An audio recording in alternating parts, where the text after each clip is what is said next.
Welcome once again to the Tomb of Horrors starring Nathan's mustache.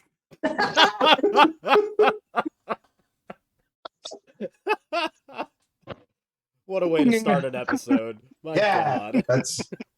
That is Okay, write down. There's our first possible title. it's possible, yeah. I am your DM as always, Bjorn Anders, and this is everyone. Say hi, everyone. Hi, everyone. Yeah. Oh, don't forget to announce the special guest. Oh yes, special guest. You'll notice we do not have Casey with us here to play Reba. So in that spot, we have a wonderful picture of Phoenix and Tanya's amazing doggo commander. So and the real commander appears. As if summoned. Oh, you're right. The goodest boy. Maybe we'll get Pixie in here one day too. One day. Nathan, can your mustache salute too?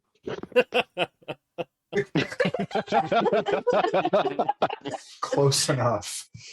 That's all you're getting out of that little rapscallywag. You kind of have this wonderful look. It's almost like you took the best features of Tom Selleck and Uncle Fester. I'm just Wow. God.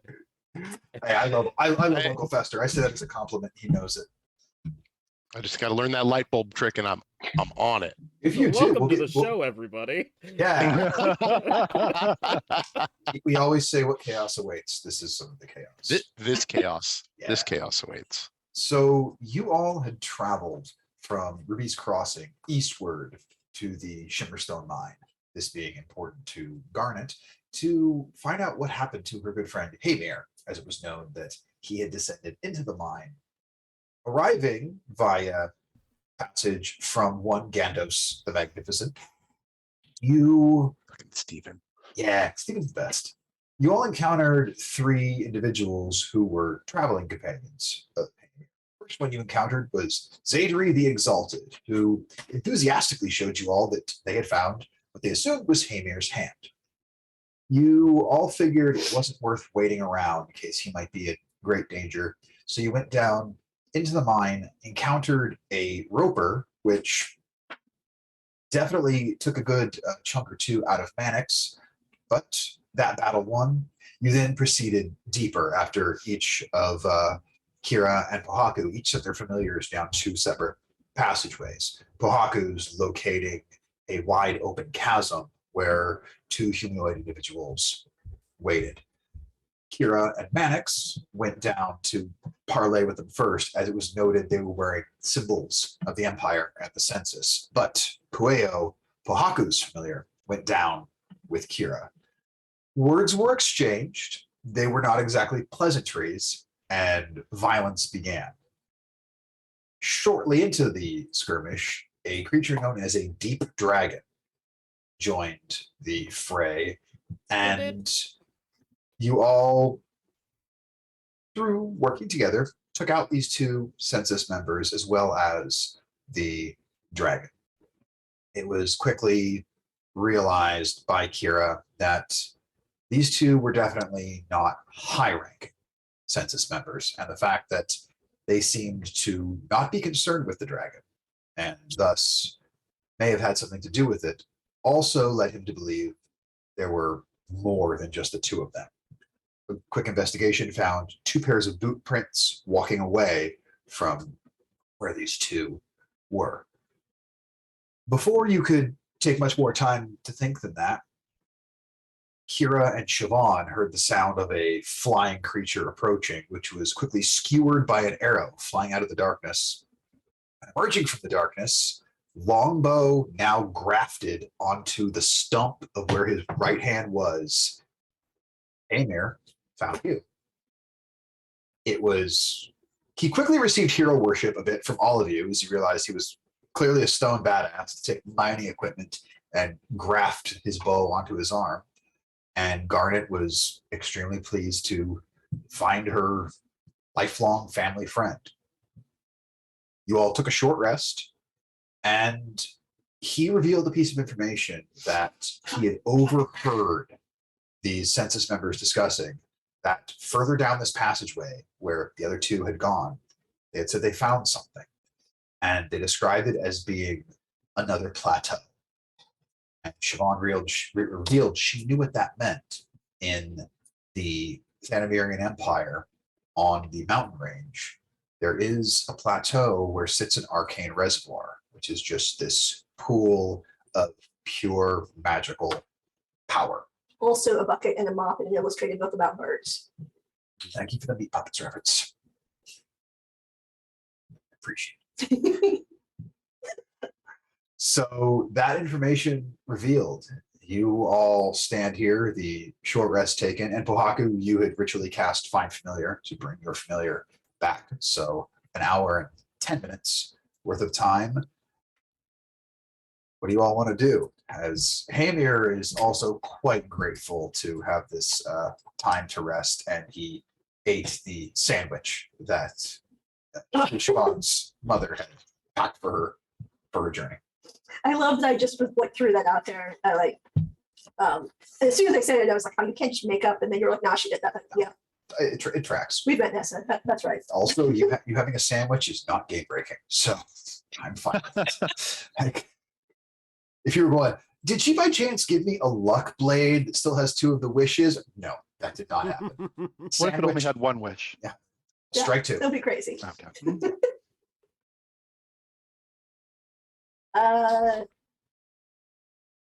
So Siobhan has been quietly freaking the fuck out since she heard this thing about the plateau, basically, and she told you all what it means, and then she quickly realized that 2 people in the world know about this plateau or what it was before, and one is her, who's only ever seen it in visions, and the other is a drunk guy. And so she's just like, I don't even know how to warn anybody about this, and just, yeah, kind of quietly sitting in the corner, freaking the fuck out. Yeah. First things first, we should probably get you back up topside. Yeah, it wouldn't hurt my feelings to not be down here. It sounds like you've sort of cleared the way. I mean, be able to catch my breath there. I feel all right. I feel like if I just stick to the shadows, then make a break for it when I see light, I think I'd make my way back up there. Too much trouble. I mean, I hate to bail on y'all when we kind of going further. He looks to Garnet. I'm sorry to just chat and run, kid, but I'll be up there with everyone else when you guys get out. We can catch up. Or, I mean, I'm a bit fucked up, but I'm still good with a bow. I mean, do you guys need an extra hand on this, or please say no? I think you probably need to go rendezvous with the others before they start looking for you. I feel like if anybody needs an extra hand. That's funny. See, no, I like you. Because some people would think that that's kind of fucked up and a bit callous. And you know what? Maybe it is, but I still think it's funny. Plus, I still insist. I think this might be an upgrade. I don't know. I'm kind of attached to it because I'm in a lot of pain. As Kira mentions this, do you need a hand? Pohaku actually is like, kind of looks confused, and then you see him kind of like, he goes over and is going to offer to him. He takes his ring off and offers the helping hand ring. Would this be useful? Oh, whoa. I mean, it's a neat trick, but meaning no offense, incredibly badass friend of Garnet. If this would be at all helpful, perhaps you may get more use out of it than I can. Are you sure? I mean, yeah, I could totally make use of that. That's cool. You sure, man? Pohaku pulls the ring off and hands it to him without a second thought. All right, he'll put on the helping hand ring and say, all right, cool. Yeah, I'll sit with this for a bit when I get up there. That'd be great. Appreciate it, man. Yeah, you're very welcome. Garnet, you have cool friends. I really do. Well, hey, you dude. Let's see here. You don't You don't use a bow. He's looking over sort of your equipment, all that. He's like, oh, I know what I can give you. I don't know if you have any use for this at all, but here he goes and he reaches his A belt of giant hand. strength. Hey, you wish. And he pulls out a smaller pouch from his pouch and he tosses it to you. He goes, A circlet of human perfection. I'm flattered. strike two. Shit. Why do you keep shooting your shot there? The best part is, as you list these things, you just cross them off the potential magic items you could get. So just keep A going. baby Tarask. Oh, Keep going. darn. Oh, well, hey, Genius. Yeah. Genius. yeah, that's right. Keep testing your luck. See how it goes for you.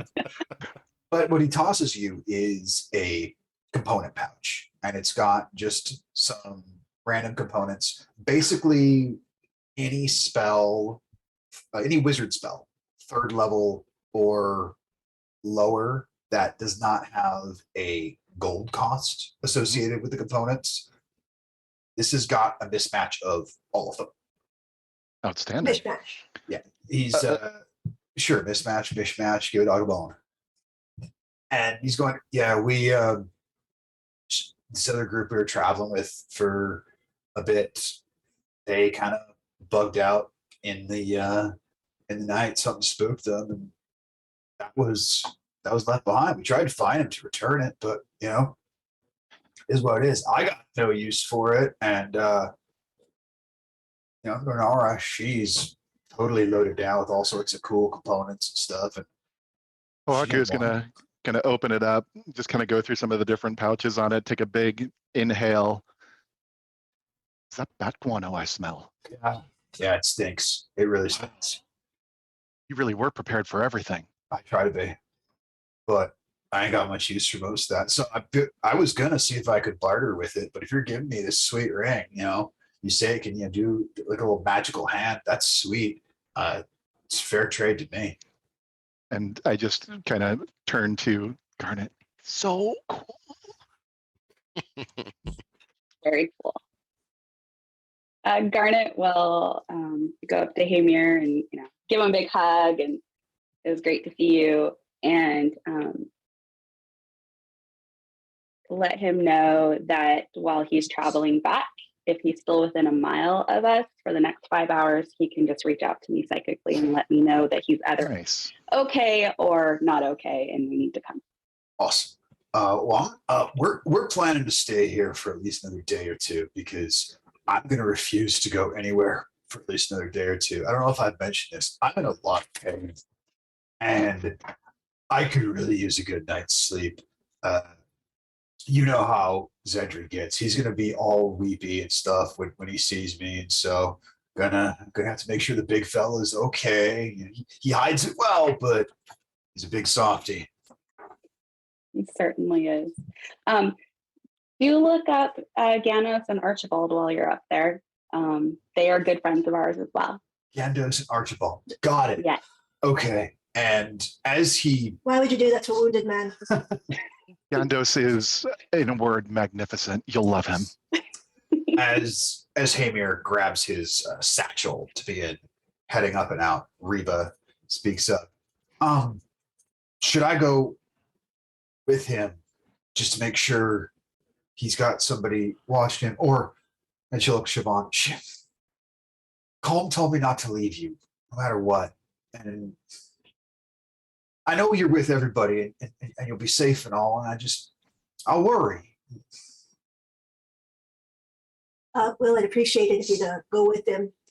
Not that you can't take care of yourself naturally, but you are very hurt. And I mean, I took that rest. I caught my breath, but I won't lie to y'all. As far as my magic goes, only good for one more, and it's not going to be something with a whole lot of power to it. I literally don't know whose voice you're doing right now. Trying to Rebus. Oh, she's Southern? Okay. Sometimes she is. Much like my accents, Casey's goes in and out. Sorry to throw you under the best, Casey. It's true. You and I both have inconsistent accents. That's what it is. I mean, There is nothing wrong with an inconsistent accent. Thank goodness. yeah. Because that is the whole basis of my DMing. It's a character choice. You know what? I think Pohaku is developing a new flaw that he has a new accent every 6 hours or so. I love No, it. don't do that. No, please no. David, you want- I don't know. It's I leave it up to y'all. I mean, I'm happy to go down further with you, but I can also watch Hamir's back as we head up and out. But I'm just afraid if you guys run into something bad down there, one of you needs healing or not. If I'm not there, It'll be okay for a little bit. You need to take care of you. okay. Absolutely. And, the best way to make sure that we don't need healing is to deal with any threats as quickly as we possibly can. Mm-hmm. No harm will come to Siobhan.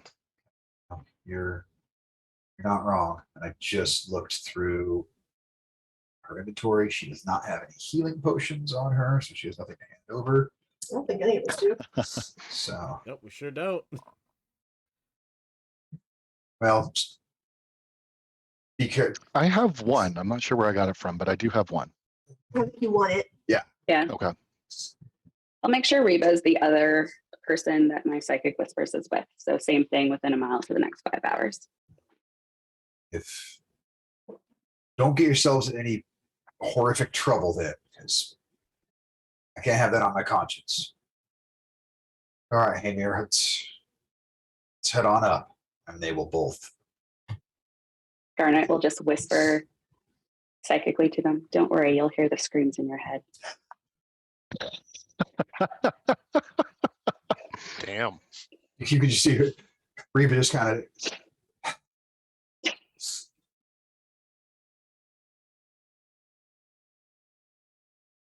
As they head up in the opposite direction, you can see across this bridge over the chasm, this open passageway on the opposite side, and every now and then this flicker of light coming up from deep within. Oh, before Reba gets completely out of range of Yes. my it's like whispers. See, you're the best person to go with him, it's the safest because you're strong and you're not trying to fucking I mean, both of these things are true. you're probably the one. This is probably true. Do you want me to see if I can wingman that for you, Siobhan? Jesus, no. I've no game to speak of. It's crying shame. Oh, I know you do. That's why I'm here. I'm so personable all the time. I don't know if one can snort psychically, but You see Siobhan kind of just like shudder a little bit. Just yeah, it's the psychic equivalent of sarcastic thumbs up. You're cold over there, and you look a little chilly. I see you shivering. Mm.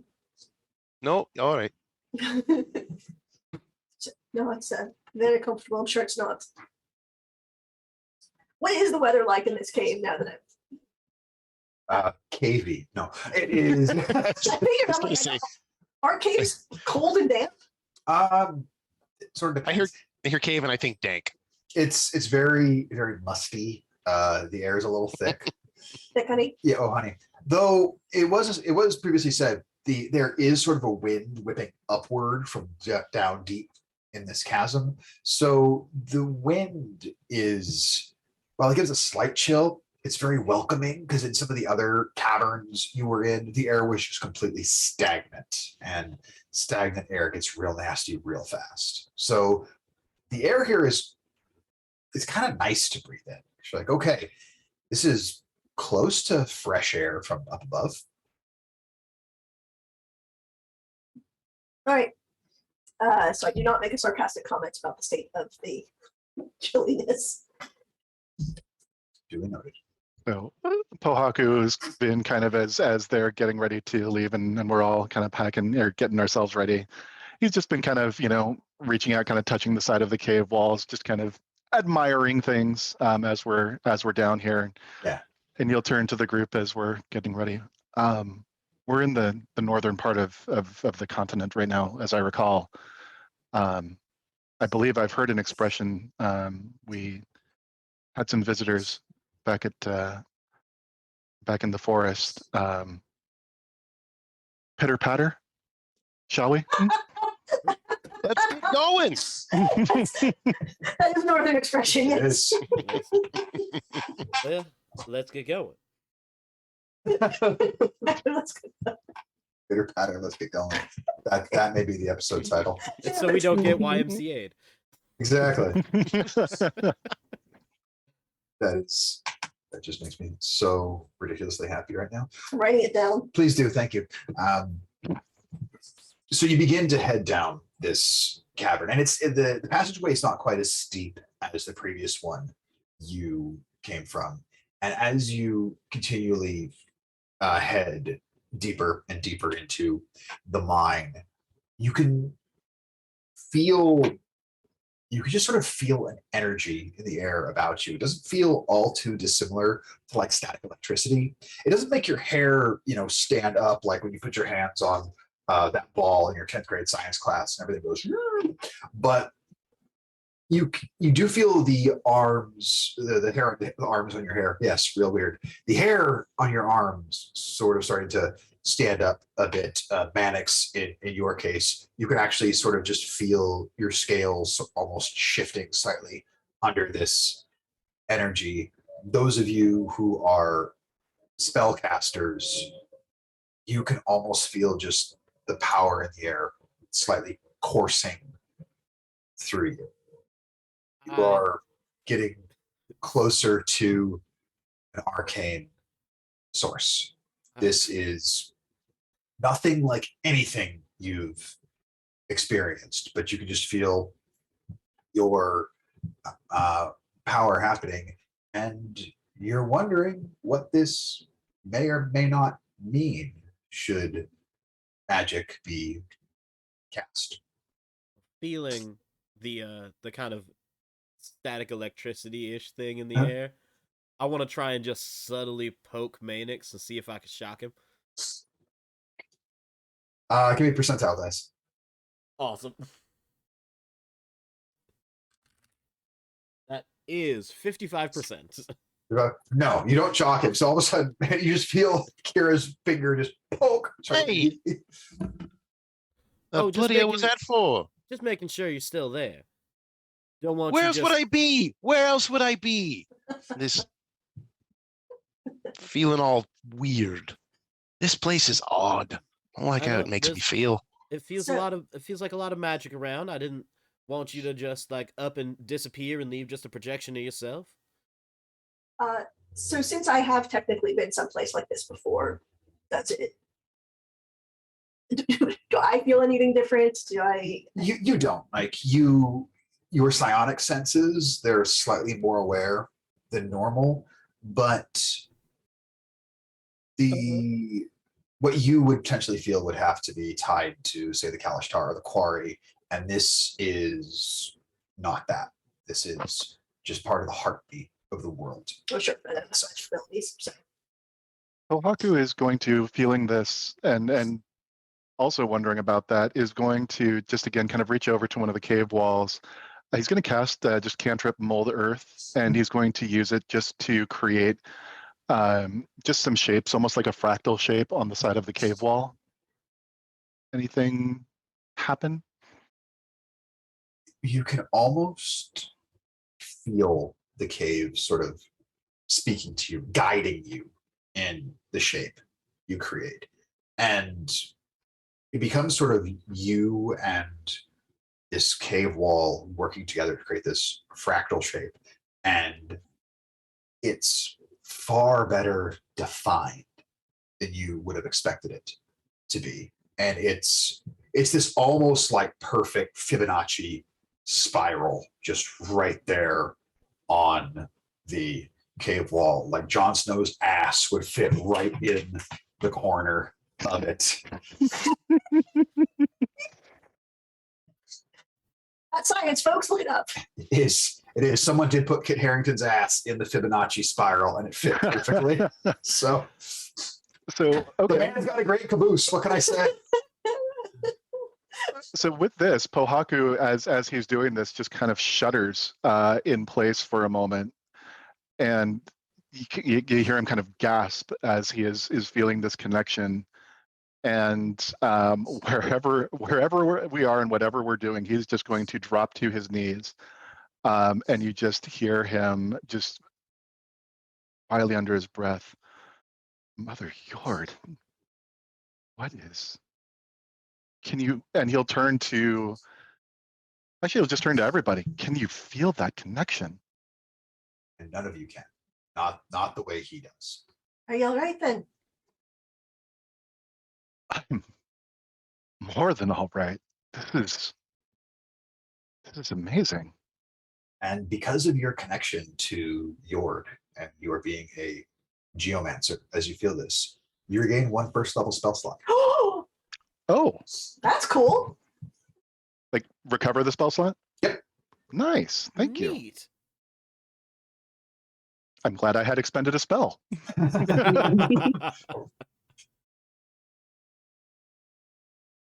And yeah, he's just going to, just kind of feeling with this. He's just going to take a moment and just kind of at his knees and just kind of savor in this connection that is unlike anything he's ever felt. That is very, very clearly something spiritual and important is happening with Pohaku right now. And Siobhan's going to lean down to Garnet and be like, is he talking to the earth, or do we know what's going on right now? Yes. Is he all right? Or is he? I mean, I think he's all right. I don't know exactly what it is he does except for throw dust in I ice. mean, like you a see fucking him cheater. like throw the earth and stuff. So Yeah, it's like a fucking cheater. Yeah. yeah, you know. So I think he uses it in a way we don't. I'm so glad you had tea nearby, just ready for that moment. You never have to worry about unseasoned food with Siobhan around. She just stays salty. Okay, there are more seasonings than salt. I'm aware. I'm completely aware. There's also pepper. His face. His face. He's like, don't try me, white people. I'm not. I'm completely aware there are more seasonings than salt. However, salt is where one should begin because I don't care what else you add. If your food is unsalted, you're missing out. There's one thing on this planet that tastes salty: salt. Please add it. Well, Please. there's two things: salt and Siobhan. Yeah. Stamp. Shots fired.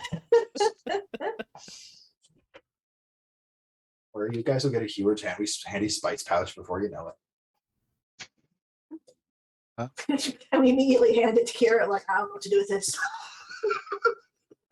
But yeah, after taking a moment, Pohaku just kind of gets back on his feet and is going to take the lead, and he is almost skipping forward at this point, deeper in towards the source of whatever this is. Well, he's excited. Let's go, and I try and keep up. So you guys continue downwards as this path begins to level out a bit, and this ebbing of light is getting brighter and brighter. And eventually the passageway opens up into this large cavernous space. And at the far end of it, you can see a section of the rock that's largely broken away. And as almost a perfect portion of a sphere, there's just this bright bluish white mass that's just thrumming with this light and this energy. And it takes a minute for your eyes to adjust. And then as it does, you notice the surface of it, it's not solid. Like you're not looking at what would be kind of like a light bulb or anything. It's constantly moving and shifting. And the surface of it is somehow both liquid and also like crystalline. And it just keeps shifting and moving in almost this perfect rigidity, like you're watching a flowing sea in this spherical shape. And you can see two other individuals in this space with you as I bump the microphone, is one is wearing very long, flowing, vibrant robes, like a mage. Same symbol you saw on the other one on the back. Only this one you can see also these epaulets on the shoulders signifying some sort of rank. And see the ears, they're clearly elvish. And next to them is a very heavily armored dragonborn individual in just this heavy, dark armor. They're looking at it. And as you enter, the dragonborn turns back, say, I thought I told you to wait above. Oh my. We have guests. Precisely who are you all, and why were you let down here? This is the same symbol as the That's- two who attacked us up top. And Kira will. Just some reinforcements. Sent to make sure everything is going according to plan. Make a deception check. Mm-hmm.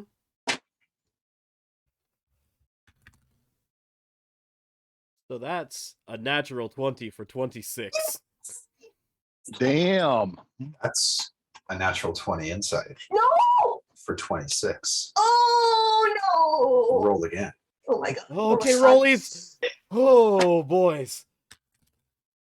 All right, that's 21. We're near as good. Reinforcements. From where? From whom? What's going on? It was seen that there was some other interested parties that were hanging out at the mouth of the cave looking suspicious. So we came down lickety split. You all don't look like Imperial forces. Who was discussing what was found here? This is supposed to be need to know basis only. Seeing a lot of individuals with you may not need to know. I'm confused. Castian decided it was necessary to get people down here. I see. Castian sent you. Then you'll have to deliver a message to Castian from us. Draws his blade. Can I rage? Sides have been chosen. You rage? Yeah. And what does your rage look like in this moment? Well, I've been wearing my glasses. Uh-huh. The thing I put them back on when the thing was so super bright, Mhm. and then when I saw these people, I'm just trying to stand back. But then when I saw how the dude reacted to the name Castian, I was like, that wasn't the name to say. And so I take my glasses. I deliberately take my glasses off and look at the guy so you can see the eyes blazing. Mhm. And when he goes for his, you said sword? Yeah. I go for my glaive. Love it. I need everyone to roll for initiative. Oh, fuck. You didn't even try to keep up a ruse for Oh, a minute. no. They're wearing. I'm freaking out. Siobhan is freaking out. I figured these guys, if he has some kind of rank, I figured he would at least try to just send us away, but no. Well, you mentioned the absolute wrong person to mention. 25 to 20. 23. 23. 20 to 15. Okie dokie. 15 to 10. 11. Oh, no. Damn, yo. Oh, no. 10 to 5. 9? Nice. You said 6 there, Kira. Sure did. That's not great. What'd you get there, Siobhan? Somehow, I'm already drawing my weapon. I go last with a 3. It just gets stuck. Yeah, just sitting here. God damn it! Oh, did the trap get twisted? Alrighty, so Makes the blade these stick. two individuals standing before you, one well armored, sword and shield in hand, staring you down. The other clearly a mage. Pohaku, you are up first. What would you like to do? Pohaku is going to. How far away are they from me? We'll say they're about 30 feet. So you're doing a little theater of the mind here. We'll keep stuff in range for Okay. everyone. In that case, I will. Yeah, we'll do that. He's going to go ahead and smash his hands down into the ground, and he is casting Yggdrasil's Rebuke. All right. The vines will shoot up and attack the. He was going to need to move in 10 feet, so he's going to be 20 feet away. Okay. And he's going to attack it's the armored guy that threw the sword. Yes. Is the mage doing anything? Do they seem to be? They seem to not like the looks of you. I'd rather attack the mage, but he's the one who's making the aggressive action. So yeah, he's going to go ahead and attack the guy there. All right. So this will be a. Let's see here.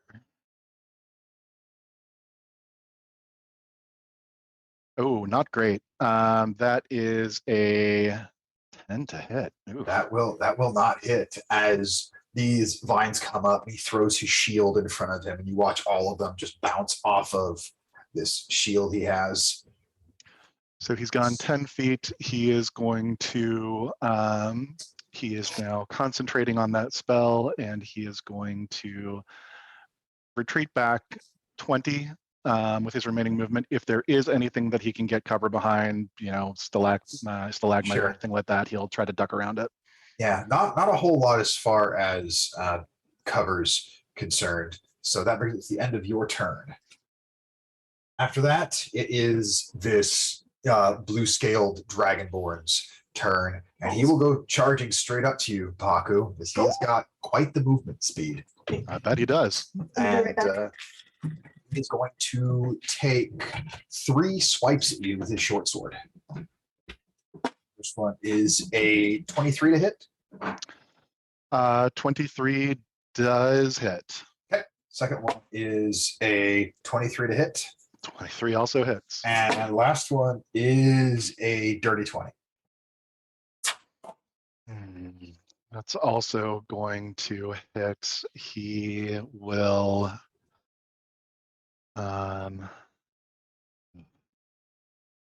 He'll go ahead. Okay. Let's see. He'll go ahead. He'll cast shield on that last attack. So the last one misses. All right. So first one, go ahead and take. So for both these combined, it is going to be a grand total of. Give them to me separately so that I can roll con saves. Okay, cool. So the first one. I mean, I don't know that any of them are going to max out on the DC there, but. Yeah. So the first one is 16 points of piercing damage. Ouch. And the second one is 8 points of piercing damage as he stabs into you deeply twice with this short sword. Okay, so first save is a natural 20 Constitution save, so Okay. it stays up. And the second con save is, oh crap, is a 9. It drops. Spell falls. That is the end of his turn. That is going to bring it to the Law Mage. Law Mage is going to looking over all of you, is going to cast a 4th level hold person spell. Uh-oh. We are going to target with this Pohaku. We're going to target Siobhan, and we are going to target Kira. So I need all three of you to make wisdom saving throws, please. And this is a spell? Yes. I have advantage on that. Mm. Wow. 18. Okay, you succeed. That's 15 for me. You succeed. 9, no, 11. 11. So 2 of you succeed, but Siobhan, this spell takes hold as you are locked and held in place. You are currently paralyzed by this. That is the Law Mage's turn. That will bring it to Garnet. You are up. Maddox, you're on deck. And it kind of looks at all of what's going on. The armored guy ran up to Pohaku, so he's in melee with him. He is 100%. Okay. So she will throw a psychic blade at him. Alrighty. Oh, nope, that's that one. You said there wasn't much cover. Could I move a little bit and find a place to hide or no? You're small, so you could. Okay, I am going to try to hide then. Give me a stealth check. 23. You feel fairly hidden. Is it for? Alrighty, that will bring it to Maddox, and then Kira, you're on deck. All right. Where's this law mage son of a gun? He's about 30-ish feet from you. Yeah, Eldritch Blast, that's some bitch. Alrighty, make an attack. Make an attack roll. 12. 12. That will not hit as. Oh boy, it's going to be one of these days. Yeah, your Eldritch Blast makes contact with the body, but he's wearing a piece of armor underneath his robes that you weren't counting on being there that absorbs the blast. Get your attention then, did I, you wang? All right, after that, that'll bring it to Kira's turn. Siobhan, you're on deck. All right, Kira's gonna drag his hand across the blunt side of his short sword, covering it in ice and casting Icebound Blade with a bonus action. Love it. And then I'm gonna run up to that Law Mage and try and get him with it. All right, make an attack roll. And that is a 1925 to hit. That'll hit. Shield won't even help. Go ahead and give me some damage. Mm-hmm. So that's 7 points of damage, and there's a bunch of crystalline shards of ice that are floating in the air around him to stab him if he moves. Concentration check is cocked. That is a natural 3. That will break concentration on a whole person. And so as it reaches the end of Kira's turn, the spell fades. Siobhan, you are no longer paralyzed. Oh, thank fuck. And it is your turn. Good. Thank you. I don't feel like, oh man, I'm lose rage. Yep. I know that spell. I have that spell. I would know you Yep. can drop concentration on it to hit when you get hit. Yeah, so despite not a lot of damage, that was a terrible con save. Siobhan, you are up. You are raging. And what do you want to do? I would like to not be held again, so I'm going to rush up on the mage and reckless attack. Alrighty, Reckless, give me some attack rolls. It's cocked. I rolled the same thing. It looked like that's funny. 15 plus $1 million. Yeah, shield's not even going to help with that. Go ahead and give me damage. 15, but give me a double check because it's not in fact $1 million. I mean, it's a hit. Okay. Okay.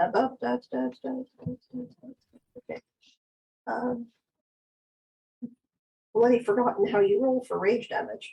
You roll your weapon damage, and you add your strength modifier, and you add +2 for rage. Thanks. All right. Balls. It's 2 plus 6, 8. 8 points of damage there. As you sink your glaive deep into the Law Mage's chest, actually piercing the breastplate that he's wearing a bit. Cries out in pain. Yes? If I can't do this, I understand. But when I went eyes ablazing, I would like to see how I would have tried to clock if either of them reacted to that in any way. I mean, they reacted in a sense of like, oh shit, she pissed, but not as in we found the chosen one or anything like that. If that makes sense. Okay, hold on. Apparently Siobhan is chosen one. Cool, good. Yeah, I mean, they didn't react as in like what reaction were you looking for, I guess? If they'd seen it before. Hard to tell. Like they certainly reacted like, uh-oh. Okay. So that's gonna bring it to Pohaku's turn. Oh, okay.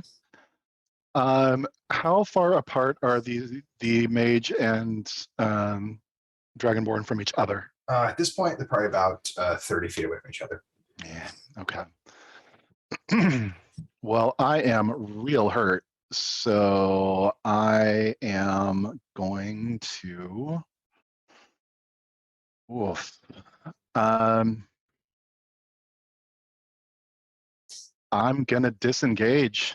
Man, it's not fun. I'm gonna disengage and try to maneuver around to get closer to, I guess probably Siobhan. As you've done that, since it is the turn after you've cast a spell, go ahead and give me percentile dice. Oh.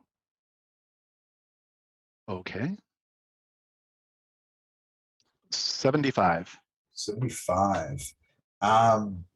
You begin glowing with this bright light.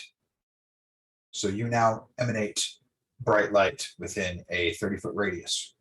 Is magic getting wild? A little bit. Okay. As my bonus action, I will pop the one and only healing potion that I do have. Okay. And that is going to get me 8 hit points back. So I have more than doubled my hit points. Oh, wow. Jeez. Yeah, he hit real hard. Yeah. I'm still a wizard. This armored individual is actually going to now charge up on Siobhan after seeing her rage on his ally. And in fact, since you're also in melee, he's going to get in melee with both of you. And we'll do 2 attacks on Siobhan, 1 on Kira. Jesus. So, is there at advantage? That's a natural 20 on Siobhan for the first one. Must be fucking nice. I'm going to make a motion over to the side of the cave walls. And just, again, like dirt and stone flies off from the cave walls. And I want him to re-roll that, please. Thank you. All right. Okay, Siobhan, does a 14 hit you? Nope. Yeah, the dirt is in his eyes. That completely causes to miss, even with the advantage. Second attack. I'm going to is- use my reaction to Yeah. restore balance, so this second attack is not at advantage. Ooh, all right. So, Siobhan, does a 15 hit you? No. Yeah, he will miss on his second attack on Siobhan. And now Finishing he's bringing- the second part of that casting too. So again, the dirt goes into his eyes. I make another gesture over in the direction of Garnet, who now has advantage on her next attack, saving throw or check. All right, now for an attack on Kira. That's a natural 20. No. Shit. So, I can do that once. Yep. Help. Kira's about to take. It's cocked. Fine, everything's fine. Yes, let's see. So Kira, go ahead and take 19 points of piercing damage. Okay. That attack. As after you use the dust gets in his eyes, he's getting angry, and he swings his blade a second time at Siobhan, and your magic seems to slow on the blade. And as you're focused, actually that's not magic, just you inherently are. And as that happens, he just spins the blade around as you're focusing, just pierces it right through your shoulder. That is Yep. his turn. We'll bring Everything's it- fine. We'll bring it to the law mage here, who is going to cast. He's going to throw a. We'll see here. He's got people up in melee with him, doesn't he? Mm-hmm. So he's going to. Oh, see, Siobhan, I know you're a melee with him. I believe Kira is also. So he will bonus action Misty Step away so that he's not. And he's going to throw a firebolt over at Mannix. Mannix, that is a 19 to hit. Yeah, it is. Pretty sure that does. So, Mannix, you will take 9 points of fire damage as he sears into you with this firebolt. And then, because he did cast a leveled spell on his turn. Well, as I'm going to use my reaction to hit him with Hellish Rebuke. Ooh, I love it. That's a dex save. Correct. That is a natural 2. He fails. Yay! Mm.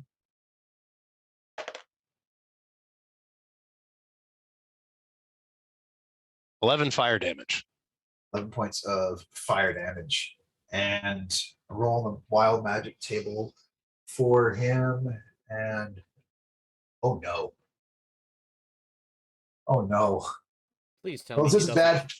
This isn't bad for you guys. I rolled a 7. I don't know how familiar some of you are with the wild magic table. Yep, there I am. There's one thing that everyone fears as a first level wild magic sorcerer. Fireball cast on yourself? Yep. Oh, buddy. Yep. Well, that's going to get a bunch of us too, though. Well, he misty stepped away. He misty stepped 20 feet away. It's a 20-foot radius. He's deliberately not next to any of you. He teleported away and burst into flames. Yes. Okay, well, he got a natural 20 on the dex save. So it's only half damage. But it's Still, that would have been 24. So he takes another 12 points of fire damage. But you're on the way. So you all watch as this mage sees all this trouble about him. Misty steps away, looks over at Mannix, throws out this firebolt which pierces Mannix in the shoulder, and he's smiling. And you watch as the flames on his fingertips begin to grow. Shit. And the flames come very close to some of you, not quite doing damage. It goes as Good. he's quite singed from it, as that did not go well for him. Yeah, it's not a lot of fun, is it? You would now consider him bloodied from that. great. That brings it to Garnet's turn. We're going to send a psychic blade after the mage at advantage. Thank you, Fahaku. Yep.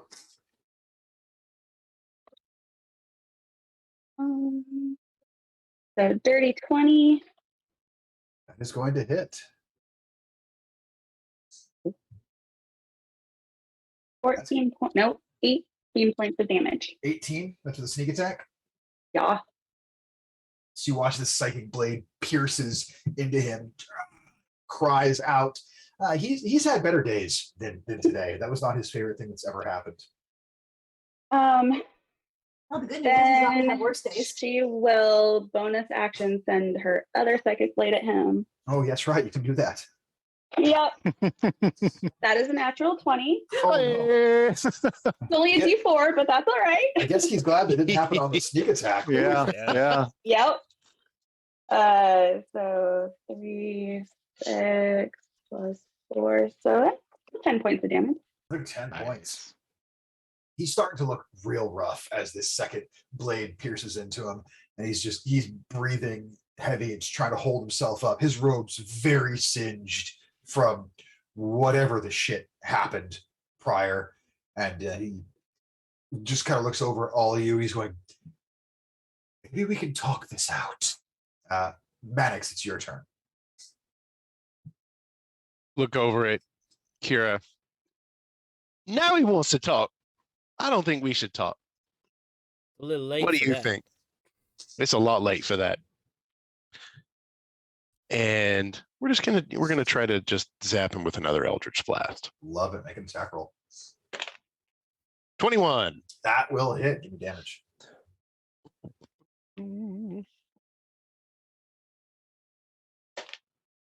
Oh, that's max damage for 15. Woo.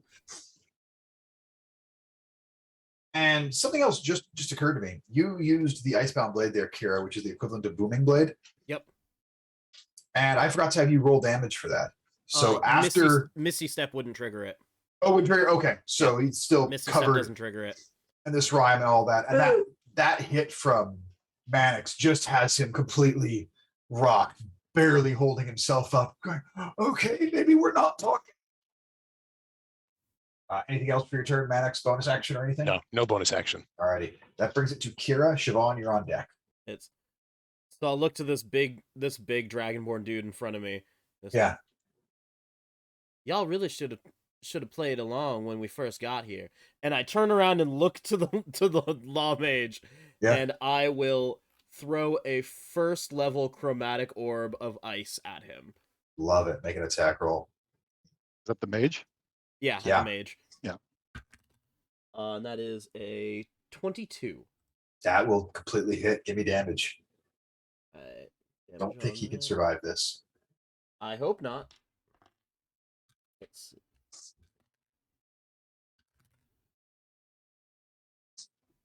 That is 13 points of cold damage. So you watch as this orb of ice hits the law mage's body, and he's frozen there in place. I see what you just did, by the way. What? Oh, beware the Dark Order. Join the Dark Order. Join the Dark Order. Oh, I thought you were doing Han Solo and Carbonite. Oh, no, that too. But he's frozen there, and then because he was off balance from being hit by this, teeters over backwards and body shatters against the ground. I think you meant Franz Single, correct? Yes, yes, That's the one. That's the one. yes. Franz Singletary. Yep. All righty. And that is your turn, Kira. That is my turn. That is going to bring it to Siobhan. Haku is on deck. Okay, so I'm still squared off with this Dragonborn. Yep. Does he seem to have any reaction to his buddy being shattered? He looks furious. Okay. I'm a reckless attacking again. Do it. That is the 21. 21. Yeah, that'll hit. Go ahead and give me damage.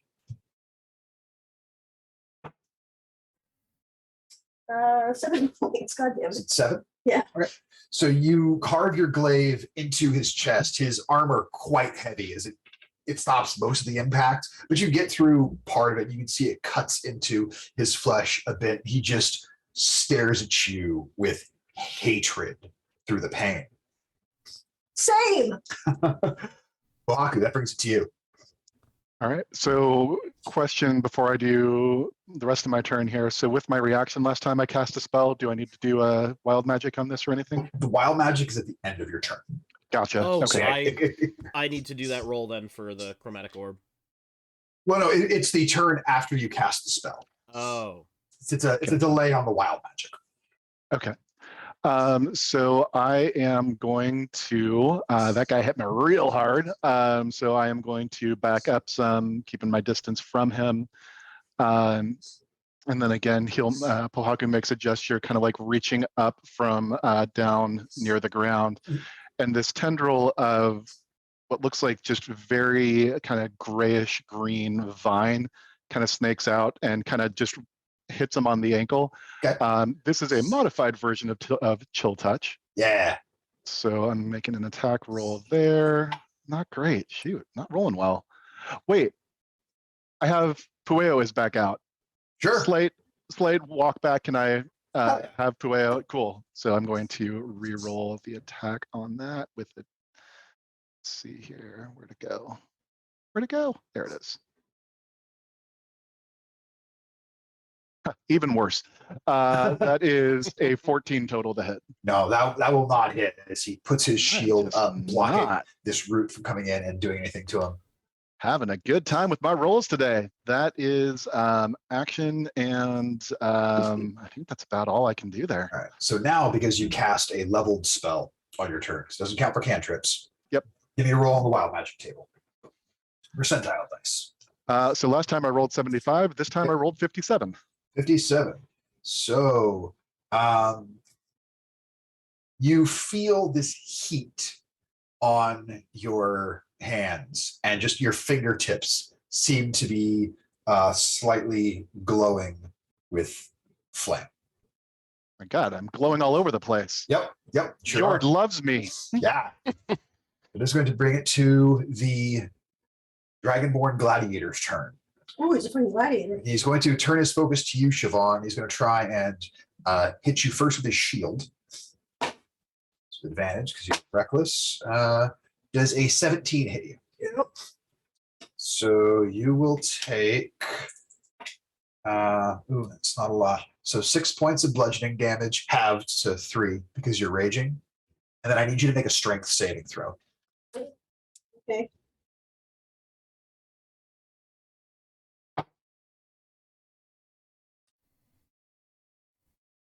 Oh, shit, that's fine. Okay. 9. 9. Mm-hmm. Do you get advantage on those when you're raging? It's Or is it just strength so- checks? I don't think so. Oh, and I was looking at the wrong thing. Yeah. I can't remember if it's just checks or if it's saving throws. It's saving throws. It is saving throws. You have advantage on that. It doesn't. Okay, cool. Okay, I'm not gonna argue. Oh, that's much better. That is a 18. 18. So he goes to try and just knock you over with his shield. He slams it into your chest, and before he can try and lift you up, you just put one of your hands off your glaive and put it right on the top of the shield. You just stare right back at him, not budging. He did not expect that. Type. Thanks. He will then take 2 swings at you with his short sword. One of those will not be an advantage because I'm gonna twist reality again. Well, the first one I had already rolled with the advantage. You said 1, and that misses. So I rolled a natural 4 and a natural 5. Yeah. So here's the one not at advantage. That's a natural 20. I'm going to fling more rocks from the side of the wall. All righty. That is And that'll that's go another back natural over 20. to Garnet again. Okay, Oh, damn. put Bronzy away. No. Advantage goes back over to Garnet, but damn. Like 6. Yeah, this die likes me. So that is 10. God damn it. Kira, restore that fucking balance, man. What the hell is I going on here? tried. So that That's would all I be could do. 19 points of piercing damage halved to 9 as you are raging. But that will be his turn, which will bring it to Garnet. Then Mannix, you are on deck. Yeah, Garnet's gonna throw a second blade at him at advantage, but first she's gonna call out, "It's not too late to run away."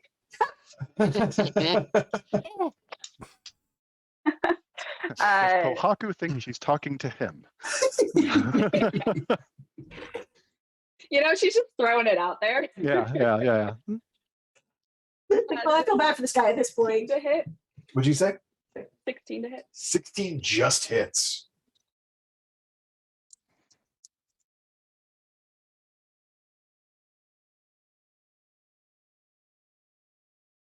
Or 13 points of damage. That's the sneak attack? Yeah. Okay. So yeah, the psychic blade pierces into him, and he's standing pretty sturdy, but damage is starting to pile up. Anything for the bonus action? Yeah, I'll send the other blade. Sounds good. That is a 15 to hit. 15 will just miss as he blocks that blade away with his shield. He just looks to you. You're right. It's not too late for you to run. Run or die. Confident. Mannix, it is your turn. Well, lad, you seem awfully confident there, but we all know that when you're confident, you're compensating for something else. Fear is the mind killer, and he casts Mind Sliver. Ooh, that's an intelligence save. Intelligence save. I'm not proficient in this. That is a 15. It saves exactly. So he will just Boo. fight that off, and he looks in your direction. This is the first time you've seen him look with concern, as he has a lot of strong defenses, but that's not one of them. And then you cast Hellish Rebuke, which is a leveled spell. So at the end of your turn, please roll percentile dice as we see what you get on the wild magic table. Oh, goody. 93. 93. You are now, so you all watch as Mannix starts to grow. All of a sudden, Mannix is like 9.5 feet tall, as you are now size category large. Well, he's not compensating for something. That's going to bring it to Kira. All right. I am going to. I'm gonna have Umbani give me advantage because it's funny. Okay. And then I'm gonna Siobhan, use you're on deck. my bonus action to Icebound Blade again and swing at him. All right, make an attack roll. And that is a dirty 20 to hit. That will hit. Give me that damage. And that is 10 damage. And he's surrounded in ice shards. You see as these shards go over him, as pain racks through his body, and he's just glancing over each one of you one at a time with just complete hatred. At the end of your turn, now you would roll on the wild magic table that chromatic orb the previous turn. Yep. Let's see what happens. That's a 55. 55. And all of a sudden, Kira, describe your hairstyle again. So it's Oh, very, no. very short, messy dreadlocks. And you all notice as, Kira hits this icebound blade, he's standing there very confidently, and these short, messy dreadlocks all of a sudden just start sloughing off of his Yeah, head. that's what and I falls to the thought. ground, and he's just completely bald, just full Yule Brenner, bald. This is my nightmare. This is an actual nightmare I've had.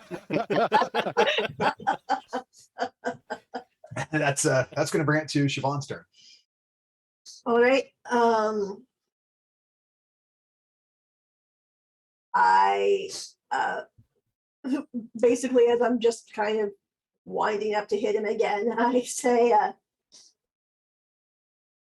tell us who you're working with and I can make your death swift, and then recklessly attack him again. Love it. That's a why am I constantly on the wrong page? It's a 25. Definitely hits. Give me damage, please. Oh, finally a good hit. Okay, that is 14 points. 14 points of damage as this glaive cuts deep into him. You would definitely consider him bloodied from that strike as you just sink your glaive deep into his shoulder. And as you say that, he just looks at you and spits in your face. Well, that wasn't Dunas at all. So that will bring it around to Pohaku, as this individual has very little interest in playing nice. Well, I am switching to physical dice because, man, these digital dice are killing me today. They don't like you today. So I am doing the same thing as last round, extending the chill touch vine here with Pueo giving me advantage. That's still not going to hit. That's a natural 1 and an 11, so 15 to hit. No, 15 just misses. Nope. That's it there. And you only cast the cantrip last turn, so I did cast the reaction though. Oh, that's right. Give me a roll of wild magic. So- Table. Give me those percentile dice. Oh boy. Oh, I don't know what this is, but it can't be good. That's a 1. A 1. Okay. So at the start of each of your turns, you're going to roll on this table. And we're just going to give you an extra roll right now. Oh shit. So I just roll again? Yeah. Okay. Meep. 82. You too. You can take one additional action immediately. Ooh! I thought some things were good. Okay. Mannix is 9.5 feet tall now, so That's another action. he's real excited about that. Wow. Okay. I don't even know what to do. I wasn't ready to cast 2. He'll do it again. He's just going to go ahead and try again with the vine. Love it. This is not my day here. That's a natural 3. No, That it'll do is- nothing. Not gonna work. Yeah, this gladiator is very just angry. He'll first try and attack. He'll first try and So am attack. I. Yeah, he's first going to try and attack Kira with a shield bash. This is at disadvantage because of the ancestral guardian. Natural 20. That was on the first one. Because disadvantage is natural 2. So I'm pretty sure that misses you, Kira. I don't Yep, think I hit you sure for 9. does. Yep. Let's see, second swing at Siobhan. This will be with advantage. Almost natural 20, but it was cocked. Siobhan, does a 15 hit you? Nope. So yeah, because of the disadvantage, he goes to swing at you, and you slap away his short sword with your glaive, and he's going to try another shield bash on you, Siobhan. Yeah, it worked. Does a dirty 20 hit you? Yep. Thought it would. So you will take 8 points of bludgeoning damage, halved. I need you to make another strength saving throw. Okay. And apparently I have. You have advantage on those when you're raging. That's nice.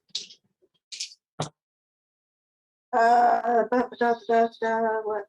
Why? What noise? Okay. No, wrong button.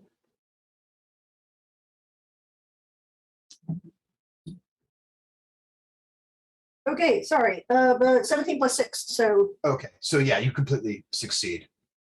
As once again, well, the shield does damage, it's not able to knock you off of your feet. This Dragonborn getting further frustrated. Garnet, you are up. Mannix, you're on deck. hey, can I add I do the dramatic like wrestler thing where I take this big chop and basically no sell it. Love it. Love it. Huh. Love it. So just full on Undertaker. Boom, you get hit by it and just look back at him going, and what? Garnet, turn comes to you. All right. I'm going to bonus action steady aim, Love it. giving myself advantage. Natural 20. Oh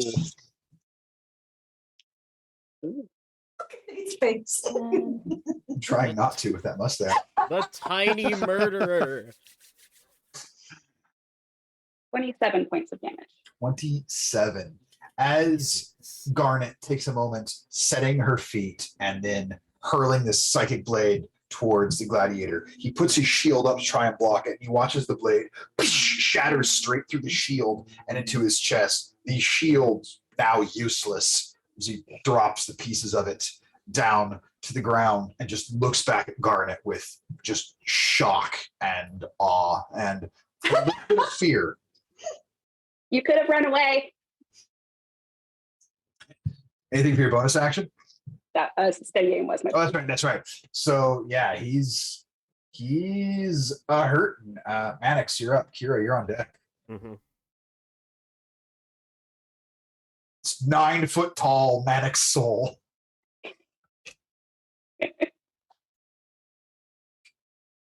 mean, the inclination would be to punch him, but It doesn't do anything to your strength score. So no, it does not. I think I actually have a negative damage modifier on unarmed combat. you do. Right. You do. Your unarmed strike somehow heals. Yeah, but look, Manute Bowl may have been 7'7", but he really was a spindly armed dude. Mm-hmm. Yeah, we'll just fuck all this bandying about nonsense. Eldritch Blast. Love it. 10 Total? in total. That will not That hit. will It's- not hit. You misjudged because of your height. Yeah, It just goes whistling over his head. Yeah, he looks at you very concerned as this, gigantic Mannix blasts an Eldritch Blast. He just readied himself for the impact and it goes well over his head. Yeah, I just outstretched my arm and just shot straight. I realized that was way above where his head was. Yeah, you're not really used to being 9 feet tall here. So Kira, that brings it to you. Siobhan, you're on deck. Yep, that's just gonna be having Umbani give me the help action, and I'm gonna stab him again. Yep. Love it. And while Stabby, I stab, do, stab. I'm gonna think to the blade. You sure are getting your full today, aren't you? And that is a 17 to hit. That will definitely hit. Go give me that damage. That is going to be 9 points of damage. So as you sink the blade into him, and again, you watching the blood just be drawn into the sword itself, you hear the voice speak back to you. I think we work well together. Perchance I could have more uses for you than I realized. Cool. Though I did like you better with the hair. I don't know, you're still kind of cute. Yeah, no, I definitely like the hair better. I've got a spell in mind to try and hopefully bring it back. I can't wait to see what you come up with, my dear. That will bring it to Siobhan. Who can't hear this and therefore isn't creeped out. It's just me and the voice in my head. All right. This Dragonborn's starting to look pretty rough. So Grins repeat. Reckless attack again. Love it. It's tough. Yes. That is a 19 to hit. Well, that's going to hit. Give me that damage. Oh, I'm sorry, an 18 to hit. That still hits. Good. Oh, big money. Balls. That is 7 points. 7 points of damage. I just want this to be over. Still doing damage as here's the end of your turn. That is going to bring it to Pohaku. Shouldn't what? shouldn't Garnet be getting like bonus sneak attack on everything because she's got people in melee? It's still She has only an one only sneak attack. per And you can only round. get it only once per round. Right. She's just smart. Once That's per all. turn, I should say. But yeah, she's got a sneak attack. All right, so Pohaku, with just the way that this has been going, is going to send Pueo over to this thing again, but tell Pueo to hold off on the helping until it rolls around to Garnet's turn. Sure. Love it. And he's then going to try again, First you don't succeed. and that's a natural 20. Oh no. So, all right, this is going to be a. Where's the Kills D8? you. 5, 9 points of necrotic damage as the vine finally manages to find purchase around his leg, and you just see it kind of pierce in, and the vine, which was kind of this grayish green, starts soaking up the blood and turning red before it disappears back into the earth. He cannot regain hit points. Right. So that is going to bring it to. Oh, hold on. Do I need the thing on the? Well, Did I need to roll that? Was that at the beginning or at the end? It's at the. You would actually roll the top of your turn, but it could be at the end. Go ahead. Yeah, I forgot. You had that one. Roll wild magic. Oh, You rolled the one. which means He rolls it every Jesus, Mary and Joseph. 55. I 55. feel like someone's had that one. Has. So your hair does not fall out because someone has already had this. And part of the parameters of this room is there can be no repeats. So nothing happens. Nothing happens. Okay. Yes. That is going to, that's going to Thank bring you it for providing the balance there, Yeah. Kira. Appreciate it. Damn it. It's going to bring it to his turn. He's not too happy. First attack coming on Kira at disadvantage. Okay. Ooh, that is a 21 to hit. That still hits me even with shield. Alrighty. So I'm Kira, unconscious. It doesn't matter. Oh, Yeah. hold on. If I see you were that low, I'll go ahead and again rip some more stones off of the wall. Have him re-roll it. yeah, that roll was even higher. Okay. So yeah, I won't bother to roll damage. So you watch as he takes his short sword and slashes Kira across the chest. Kira falls unconscious. That's right. They'll all fall.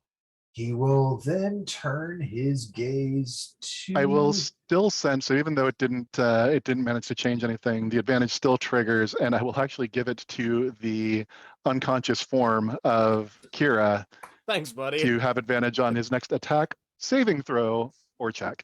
I love it. Siobhan, go ahead and make an attack of opportunity as he's going to run away from you and he is going to charge at Garnet. Oh! Actually, no, he's charging Pohaku.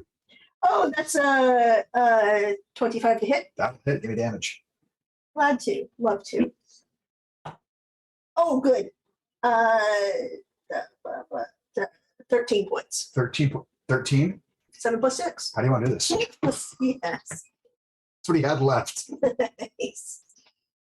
All right. So I see that he's I see that he's rushing at Garnet. I say, absolutely the fuck not. And I So he transfers and charges me instead. He listened to you. Yeah.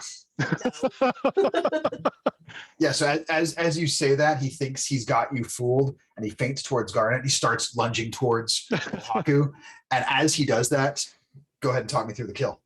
All right. Well, I gave him an opportunity for the death to be quick, and he rejected it. Yeah. So this will not be. And I'm going to, since it basically, I think he gets past me, his back is turned to me, and so I'm going to take it down and try to cleave him, from here down across. Love it. So you all watch as he starts towards Garnet. Siobhan's absolutely the fuck not. And he thinks he's outsmarted her, and he starts lunging towards Pohaku. And Siobhan, you spin the glaive around above your head and just bring it down with one arm. And you all can just hear like the glaive whipping against the air. And for a moment, you think she missed. But you watch as he stops. No, I hate this. And there's just arterial spray that comes off the shoulder. And he falls to his knees, and you can hear him coughing on the blood. He is in agony. Good. Okay. As you said, Siobhan, this will not be quick. No, I thought you were gonna do the thing where his body slides apart, No, and I no, can't no. handle that. Because you said this wouldn't be quick. And the way he's coughing, there's clearly some serious internal bleeding. He's beginning to choke on his own blood from within. We shall not fail in our endeavors. The census will be broken. The crown will be claimed. And the upright shall prevail. Pitches forward onto his face. I'm gonna write that down because that sounded important.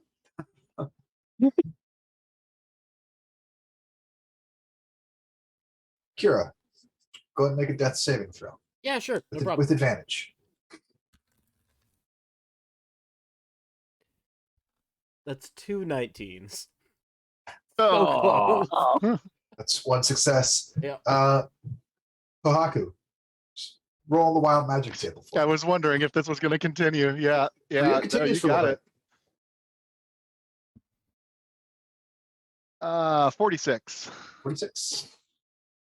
You begin to levitate. Yeah, I do. Unless anybody else is doing anything in the moment. Kira, can I at least try a medicine check to stabilize Kira? Yeah, go ahead and Yeah. give me a medicine check. 18. So you are able to go over to him, and you know enough that you're able to get him stabilized. So Kira, you're currently stable. You don't have to make any death saving throws. You're teetering on the edge of consciousness, but no more death saving throws for you. Pohaku, roll the wild magic table. Okay, sure. That's cocked. 60. 60. You regain your lowest level expended spell slot. Oh, okay. That's cool. Because I'm out of them. And one last time, we won't do the full minute as the magic in this room starts to slightly lower its effect a bit. Give me one last roll on the wild magic table. I just want to see what you get. 15. 15. So just max out your hit points, because you would regain 5 hit points at the start of each of your turns for a minute, and you don't have 50 hit points Oh, total. damn. So Nice. You're at max, and you feel like you can hear this arcane thing, this reservoir calling to you. It's speaking. You can tell it's speaking to you directly, beckoning you to approach. I'm gonna roll, just for my own edification here, a wisdom save. Do not go into the light, Carol Ann. Pretty much. He really wants to listen. Yeah, I'm actually gonna give myself disadvantage on this here because that's something he would be really interested in. And that's a natural 3. He goes towards it. And as you approach, you can hear just this echoing voice throughout your head. You have been sent forth for a purpose beyond your current understanding. The day will come and you will know why you were called. Today is your first step forward. We are glad you are here. We are glad you're with us. We are glad you have listened.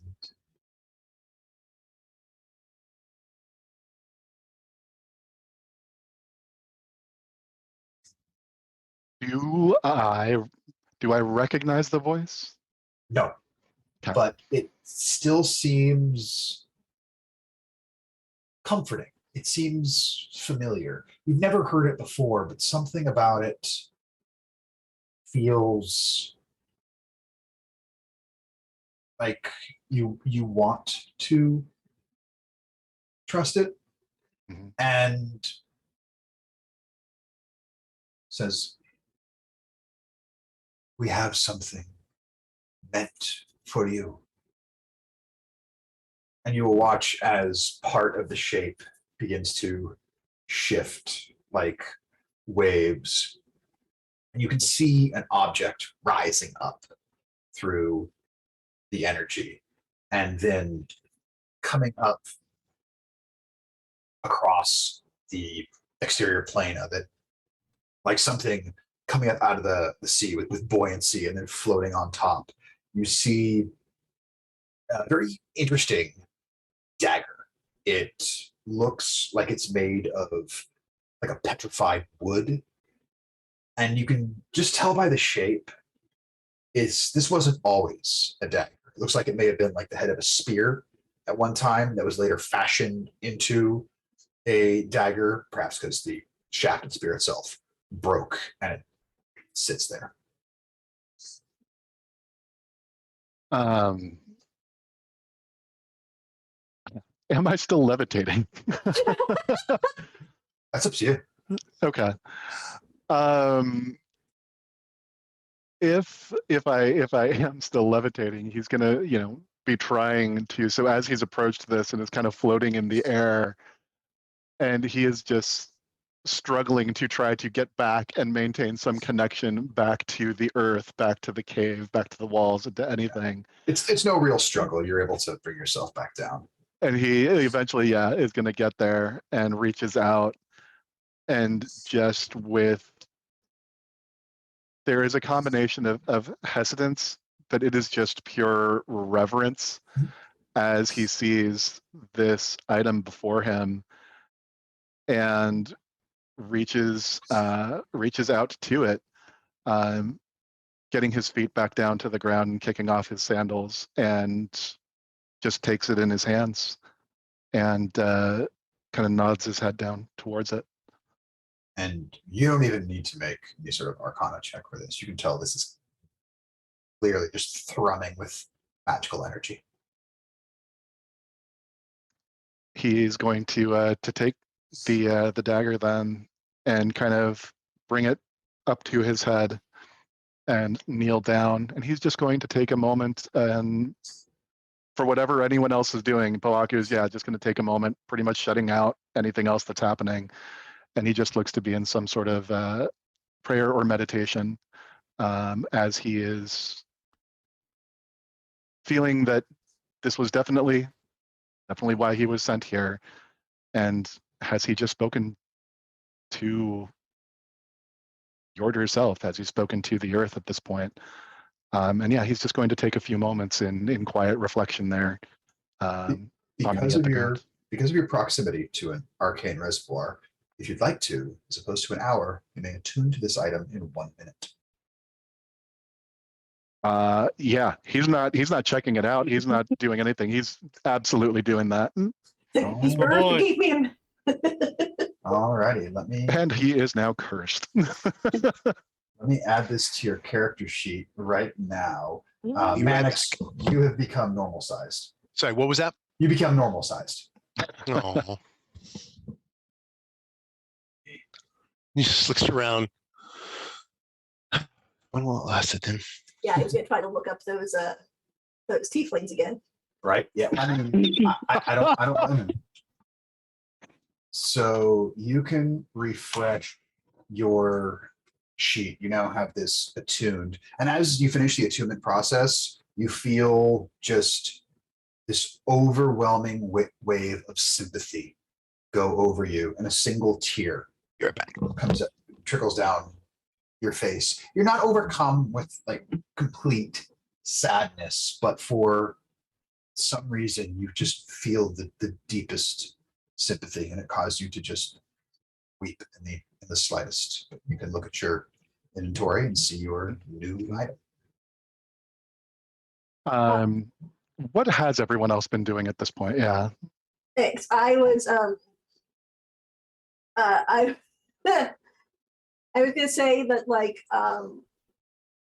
once I saw that Garnet was attending to Kira and he seemed to be okay, I would actually no, I would go to Garnet and say, I've got the lad, could you do me the favor of checking these two bodies? I'm trying to figure out who they were. Just figure you're better at searching than I am.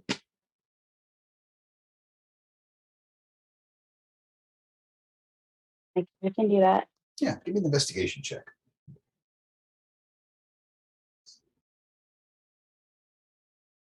11. 11.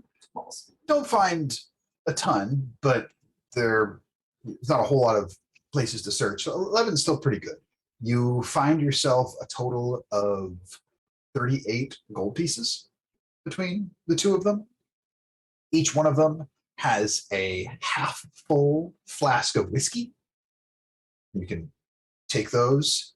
And the other thing you find that is very interesting, the mage has this white porcelain mask that, other than the eyes, is completely featureless. This is interesting to you because when you did a little pickpocketing way back in Harmony Creek, you found a mask exactly like this on someone. I remember who I found that on before. No, you were just kind of picking the pockets of people that looked like they had some money in line, kind of to amuse yourself. Oh, they were, yeah, when everybody was like gathered around Pahaku. Yeah, like everybody was praising him, and you just kind of went, "Who looks fancy?" And you took it. You weren't looking at who, as opposed to who looked like they wouldn't miss a meal if you took a little coin off them. But the shape of the mask, because you go into your own bag and you look at the two masks next to each other, and they are basically identical.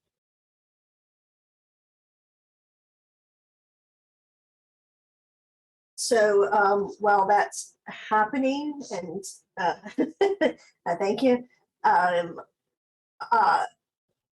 guess basically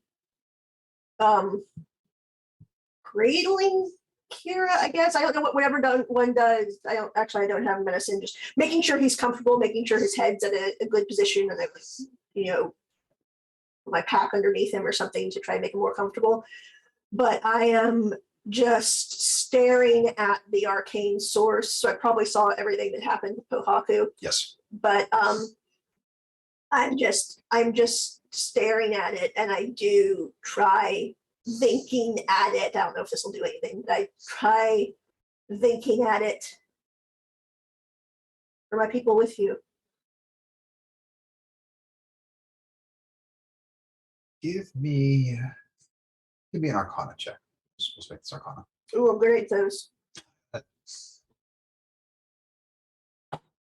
Oh, that's an 18.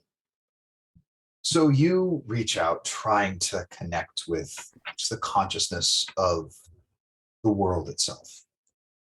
And it takes a moment, but you do hear a voice speak back to you. Siobhan, you go by. You ask of individuals you never knew but have a connection to. Hi. I am not where they reside. I am. We are. This is the world itself.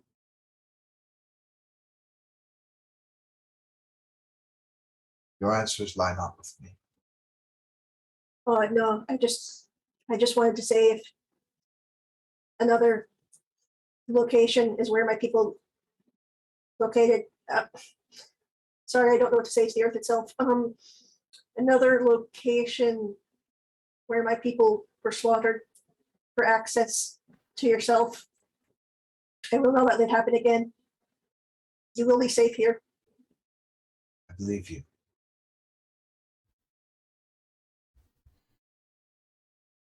My safety, as you put it, is of no concern. I am neither safe nor in danger. I just am, and always have been. Okay. I have seen all and will see all. Okay, then how about I won't let murder and fucks take over in this location again? How about that? You will look after your own as you need to do, which is respectful. You're not hurting him, by the way, are you? I mean, he looks right happy, but No, we cause no harm, yet we do no aid. We just are. Like talking to a tree. Never meet your heroes, guys. That's right. No.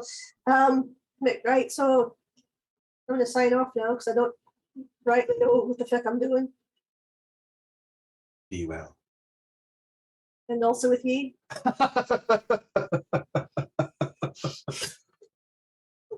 And with you in spirit, I don't know. And Kira, you start to come back around to consciousness. Mm-hmm. So as that's happening, so once Pohaku has kind of regathered himself, he's going to turn very excitedly over towards Garnet and is about to like you see him, it looks like he's just about to like burst and is like just about to pounce over and give you a big hug. Notices Kira down on the ground. And maybe you are coming back out of things here, but he is going to kind of gather himself and he turns over to Kira, makes some gestures, and the vine that was kind of still maybe attached to the Dragonborn's leg there, you see it start to go brown and gray, withering and crumbling into dust, while at the same time there are some ferns and other greenery that sprouts up just to the side of Kira. And Kira, you can spend a hit die and add 2 to it and regain that. That's wonderful. Because, ow.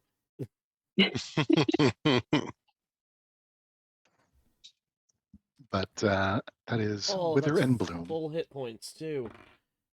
Thank God. I was gonna look. Or Oh, that's nice. full that I could regain.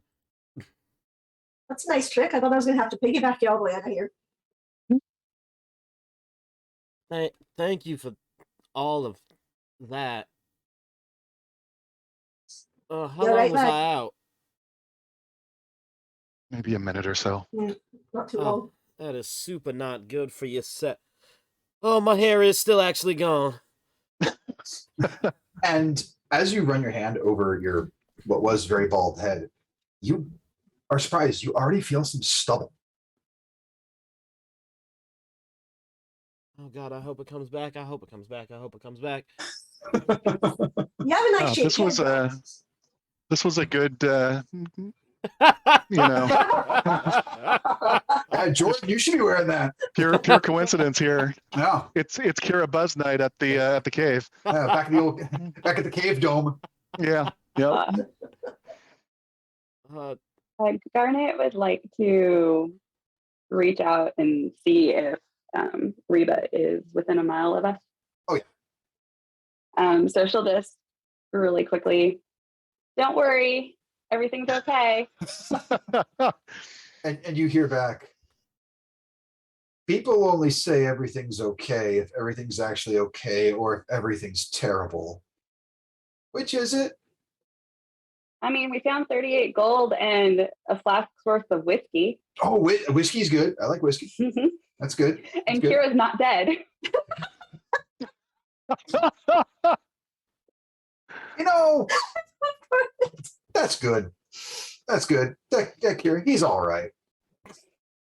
I'll let you know about the rest later, but I thought you should know. Oh, appreciate it. Appreciate that. Got your friend back to his friends. They're excited to see him. The big guy, Zadri, he's already tried to just reattach the hand twice. Yeah. With tape, or He doesn't quite understand how things work, but I think Hamir's Stick it on there. talked him into stopping that. The other two weren't much help. They just pointed and laughed. Won't lie, I did a little bit of that myself too. It's pretty funny. Everything up here is okay too, but there's a bit of an argument going on between a couple folks, both of which we've met. Well, not all of us. Siobhan hasn't met one of them, but looks like that Castian individual that knows Kira and Marshall Bicker are not happy with each other about something. I'm not getting too close, and they're not shouting too loud, but don't quite know what happened, but neither of them seems real happy. I was going to try and get a little closer to eavesdrop on it. They saw me coming. I'm not the most subtle person. I don't know if you've picked that up about me yet. So, yeah, they moved their conversation a bit away.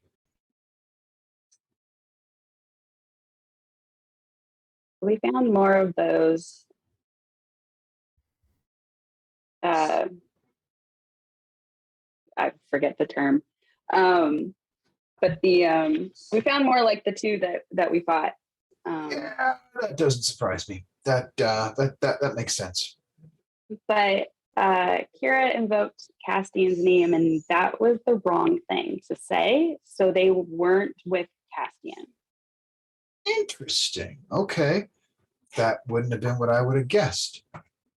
Well, I might see if I can try and do a little more eavesdropping, but again, they kind of thrown a glance or two in my direction.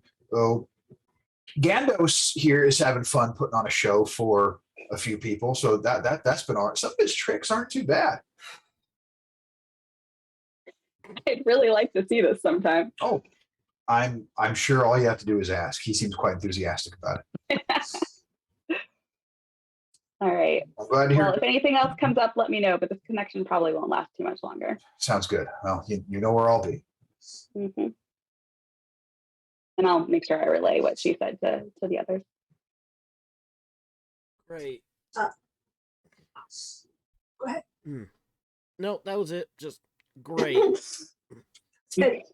So I should, and that will remind me that I believe Kira was unconscious for this part, and so I'll say, "Oh, the big fuck there, when he fell, he said, the census will be broken, the crown will be claimed, and the upright will prevail." I don't. None of that means anything to me except for this. Well, I know what the crown and the census refer to, but I don't know about the upright. Is that Is that? is that something you know about? Kira and Mannix both, neither of you have ever heard that term.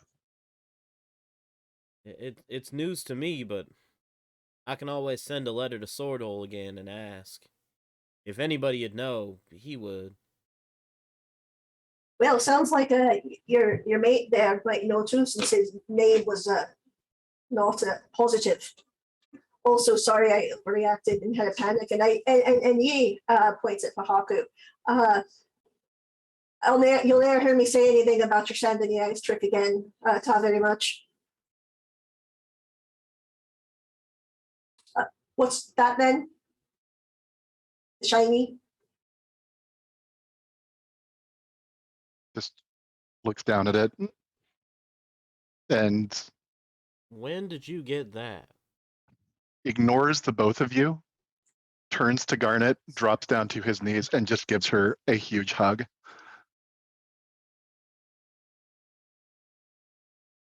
They said to follow one who was of the earth.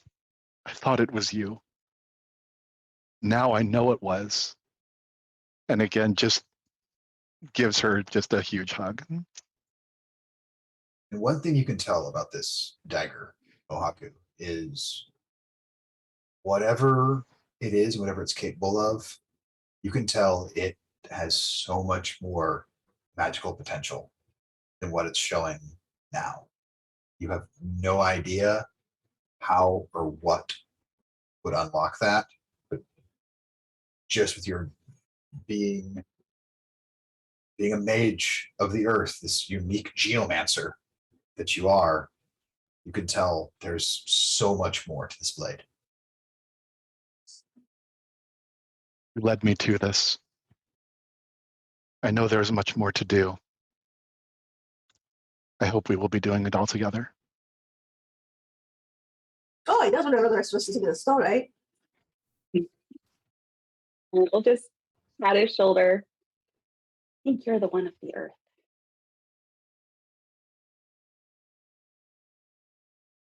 Yes. Now, I don't, begging your pardon and not trying to be disrespectful. I know you're in the place, I know you're basically in the presence of,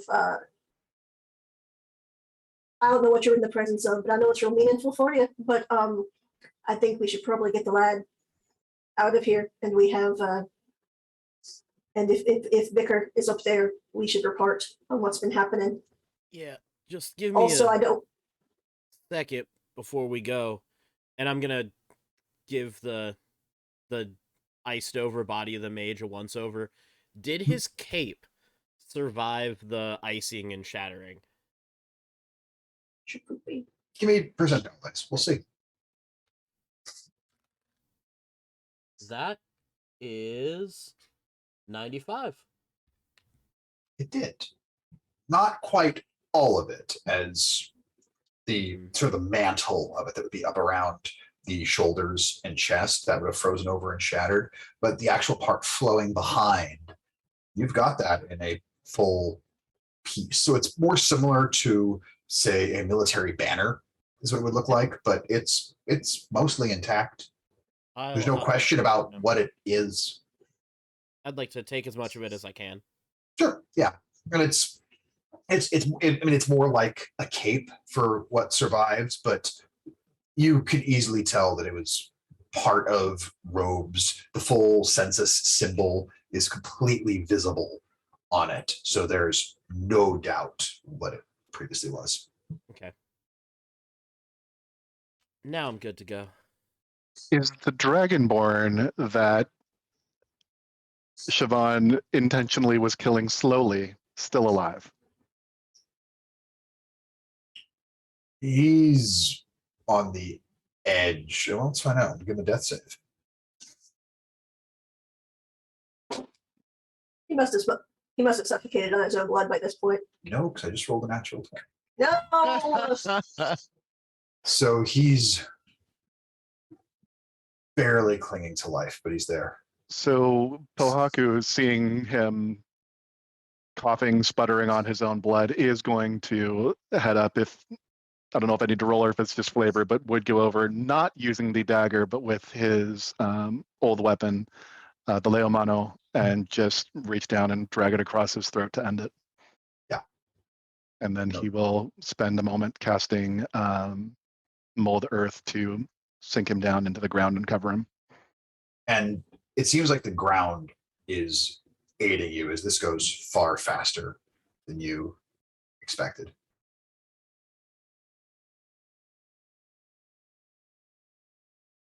Is the ground eating him? I'm sorry, Phoenix missed that. What? Siobhan asked if the ground was eating him.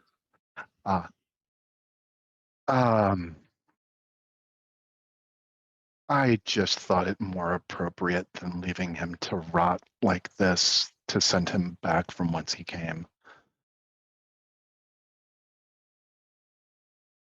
Right. So should we get the heck out of here before someone else loses their hair or starts growing or floating? I mean, 2 out of 3 of those sound fun, but yeah, sure. Need help, lad? I think I'm all right enough.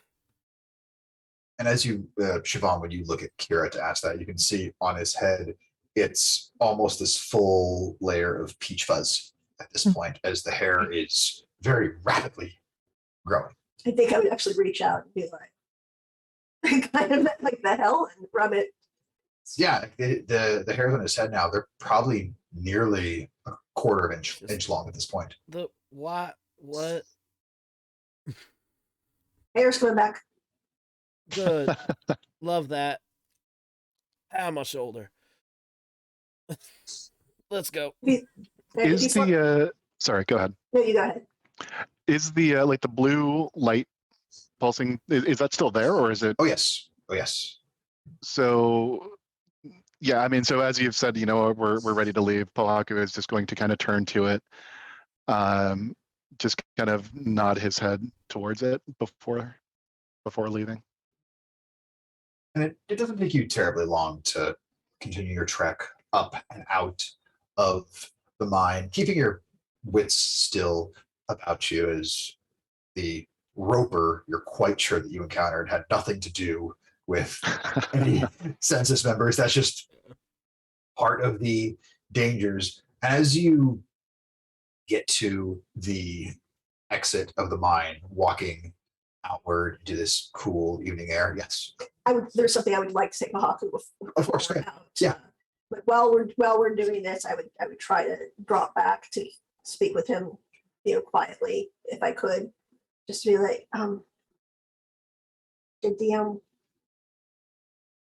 it speak to you when it gave you the weapon?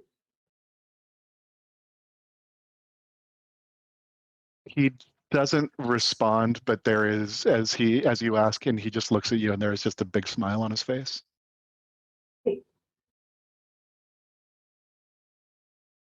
It spoke to me, and I offered to protect it. It seemed very like it didn't need to be protected. It just was. That's But I still don't really want those upright folks to be having access to it. I mean, that's. Am I wrong? I don't understand it. It didn't seem to care one way or the other.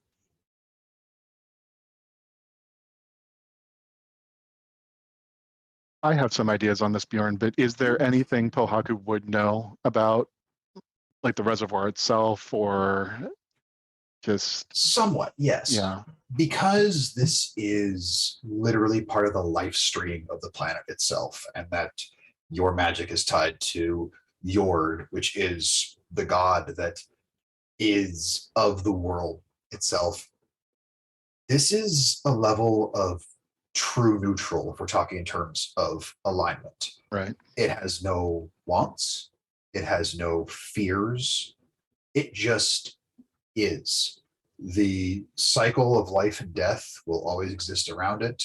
The creation of the world, the destruction of the world, that will all come to pass no matter what happens. So it believes there are those with a purpose, that maybe they have their own fate. And so you feel like that is why you were given the knife, is that is tied to your fate somehow. But as far as its own preference, it wouldn't have any notion of that. So it's Okay. just the world going, what's going to happen is going to happen. And it has no preference in the matter. And so, and pardon, so Siobhan, what did you ask them? What did I ask him? Just about, you were concerned about others accessing it essentially? Because it was basically, it said to me, kind of, I'm like, oh, like, I will protect you. And it's kind of like, if that's what you feel like you need to do, or if that's what you're going to do, whatever, so it's like, so to that, then Pohaku will again kind of give you a smile as you're talking about protecting, and just kind of smiles and shakes his head. Yord is in need of no protection from us. We will be much more fragile than anything we could ever hope to do for the world. I understand your concern of others accessing this, but this place simply is. I don't know if we have the right to make decisions on its behalf. Whatever is going to happen here will happen. Interfering with it is not our role.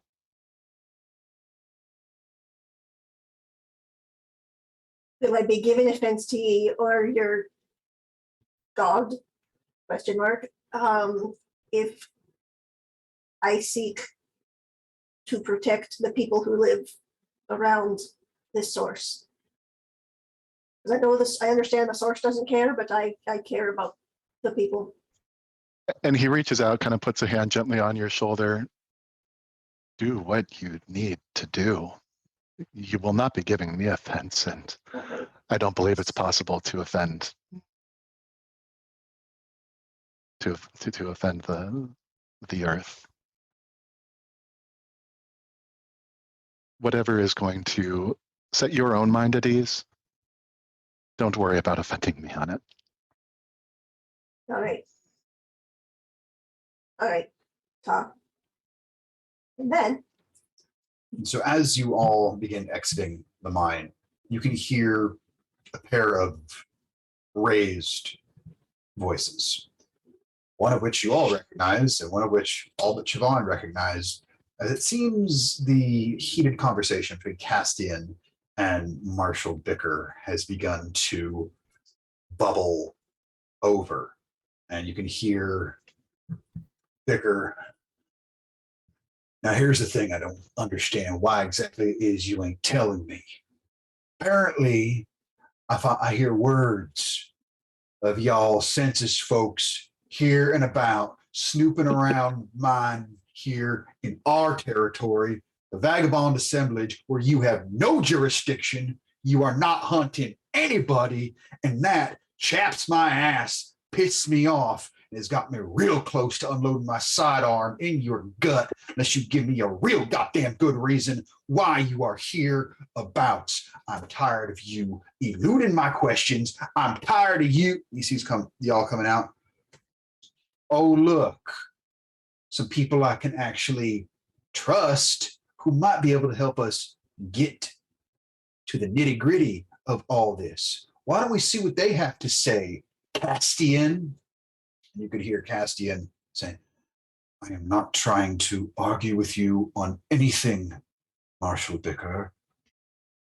I was sent here for investigation of an arcane anomaly, and for anyone who has not been cooperating with you and your marshals, that will be dealt with, as we are not to be interfering with anyone in the assemblage. I am fully aware of the Treaty of Virtue, and I believe it needs to be fully upheld.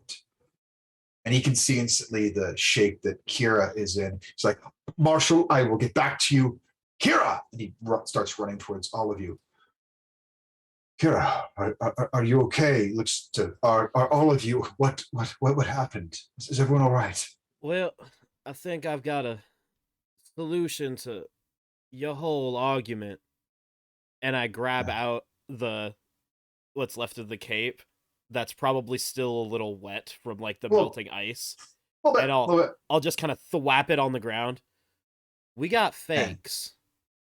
And they do not like you. What happened, son? Met some people impersonating us. And when I mentioned your name, well, that's when they got to fighting. Who did you encounter? Describe them. They called themselves the Upright. Mm-hmm. The Upright. What does that mean? I hoped you'd know. Yeah. I have no idea. I will cast Mold Earth and do just a try to make the shape and color of the two of them just kind of drawn onto the ground. And he looks. I know these two, and he points to what looks like the mage, the eldest one. That's Quillian Dewlight. They just recently graduated to becoming a full law mage. They've been consistently reliable, and Senak Aragar, of course I know him and trained him in the use of the blade, for God's sakes. They're fakes, you say? Well, turning to Kira. Yeah. I just said, before the fighting, didn't they say something like Tilcastian sides have been drawn? Yep. And you see his head drops, he exhales a bit. I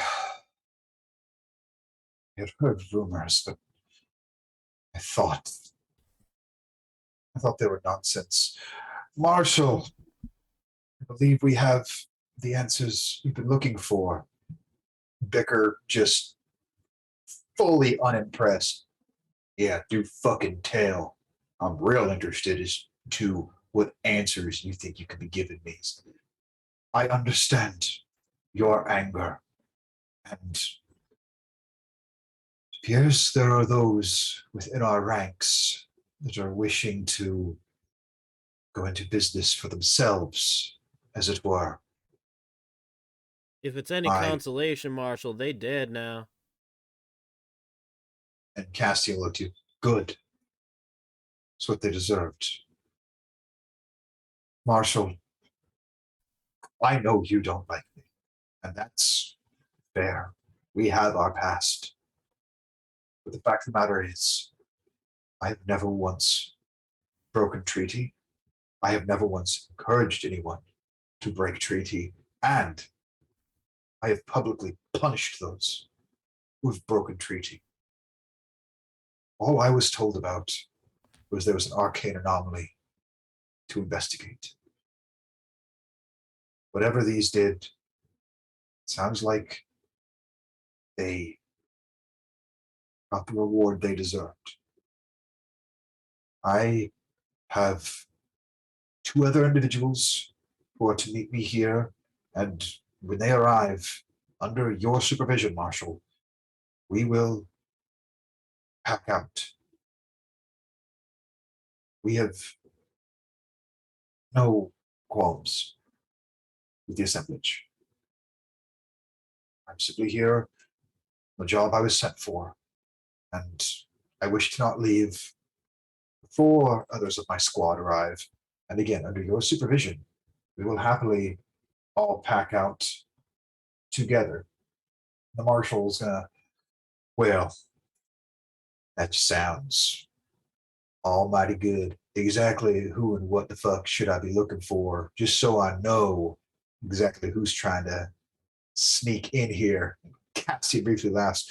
Well, they're not going to sneak in terribly well. One of them is a white-scaled dragonborn who is quite vociferous and is incapable of not letting someone know he enters a room. And the other, well, if he doesn't want you to see him, you won't. But otherwise, Warforged are quite difficult to slip by unnoticed. And Kira, these descriptions, they will sit with you. These were two other members of Tyree's crew. Yeah. One of them, a white dragonborn sorcerer who goes by the name of Erdrux. And the other, the Warforged, is a Warforged assassin that simply goes by the moniker of me, M-I, What was the dragon's name? Erdrux. If you want the full name, which I'm happy to give to you, it is Erdrux Bowendirth, white-scaled dragonborn.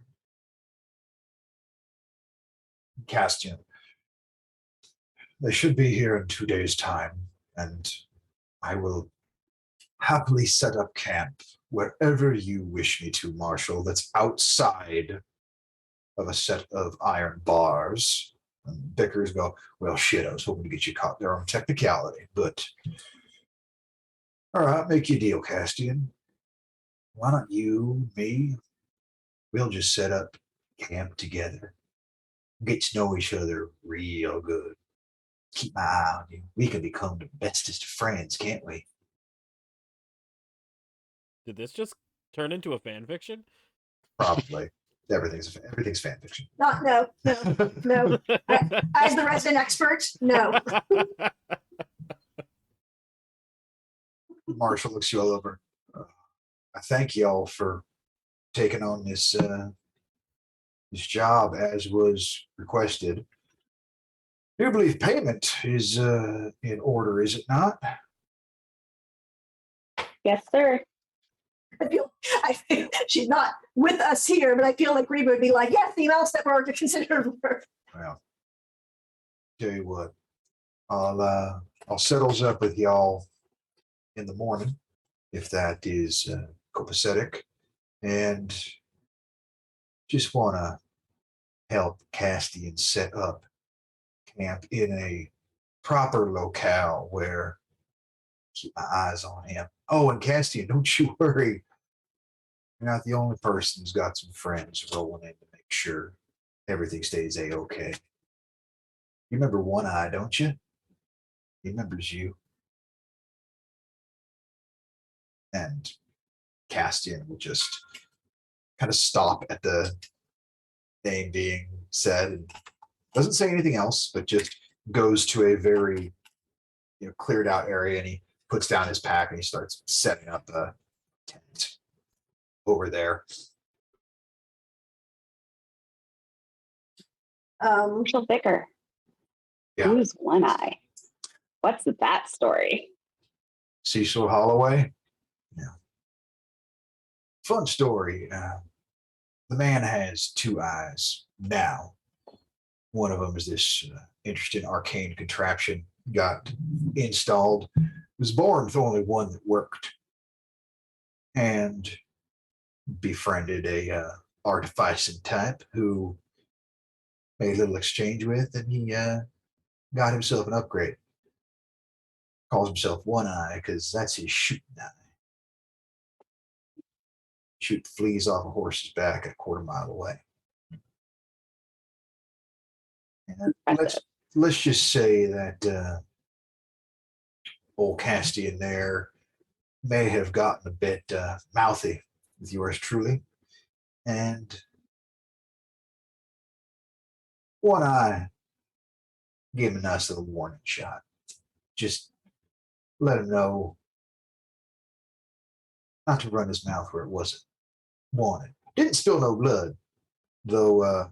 The way I tell the story, Castian may have tinkled a little. Looked my concern, and he'll look over at you, Kira. Your pops may have told you this story. He laughed to beat the band. Yeah, I do. That was one of his favorite stories to tell.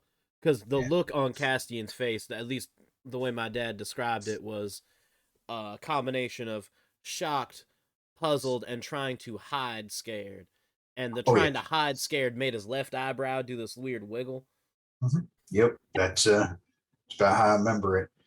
It was one of Castian's first ventures up here into the assemblage. It was the first time he had ever encountered any sort of resistance, if you will. He was expecting to throw his weight around Tyree, but Tyree let Castian do the talking. Didn't quite go so well. My dad always did like people to learn from experience. That they do. Well, sounds like whoever these fucks were, Castian seems just as rattled by it by me and y'all. Which, while I'm glad he's not losing sleep over it, I hate the fact that it brings about more mysteries. I may have. Go on. Should mention, there was also a dragon. What is there now? Yes, we wanted to tell you. I think we found the source of your disappearances and screaming. It took. I don't know if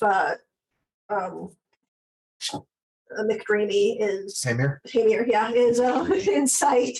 But it took his hand. If he is, I would be like that. Ran across the dragon. It seemed to be working with the far. They called themselves the Upright, I guess. Upright or what have you. Yeah.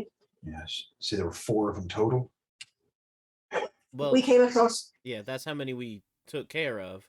We didn't. And see that's any all more. we saw evidence of when the first 2 with the dragon there was 2 sets of footsteps going away. So Maybe the dragon was 5th then, but that sits a little uneasy with me. My experience, whenever census travels, and they were clearly trying to pose as them, they always travel as 5. heck, No more, no less. Less they're just doing solo reconnaissance. That can happen from time to time, but if they're working as a unit, there's always a 5th one. Then again, dragons have been known to have a humanoid shape from time to time. That could have been their 5th. I don't. Well, okay, never mind. Siobhan would not know this at all. What's that? I was going to say something, but I don't think it was old enough. But I don't think Siobhan would know that. Yeah. We'll keep our eyes and ears open, but y'all done good. Appreciate that. I glance over because Castian's not that far away, is he? He's not. Let's see. There's something else I'd like to discuss with you, Marshall, but perhaps in a bit more of a private setting. Yeah, we can arrange that. We can definitely arrange that. And speaking of Castian, he'll turn his head up, say, "So, Mr. Soul, Mannix, I don't know if you've heard, but there was an incident at your family residence." There was a bit of a kerfuffle, but I hadn't got the details. Can you shine a little light for me? Apparently, there was word given to one of the divisions within the census that there was unregistered, unsavory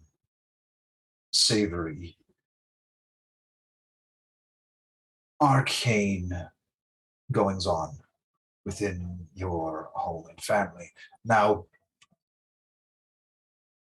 I unfortunately, having been here, wasn't able to explain your family's esteem within the purview of our organization, and I want to extend to you a formal apology for anything that has happened.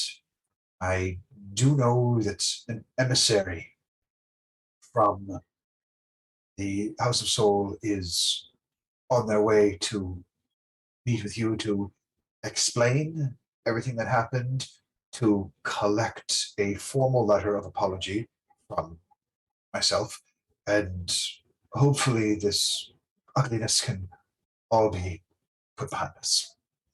You know, that raid on the soul may have come from the same people that the upright, because when we were in the cave they did remark on having heard about that. And I mean, how would they have heard about it first unless they did it? That is good information and an excellent point. This was to be need to know information. I should be one of 3 people who know about what happened outside of the unit that went there. This was not for their ears or their knowledge. Seems to be there might be a lack of security where there needs to be. They're not wrong. Well, That's disconcerting to say the least. I look forward to getting back home and thoroughly investigating this, but suffice to say, there's much to be uncovered. When this emissary arrives, Max, I will surely get them directly in contact with you. They're supposed to meet me here. If you'd like to stay with me in my camp, you're of course welcome to for the time being. What you think, Kira? I mean, that all certainly sounds good, but I don't know, Garnet, if we have more to do here to help you out. I'd rather, stick as close to you as possible. Well, if we're all camping here, we can spend some time resting and figuring that out.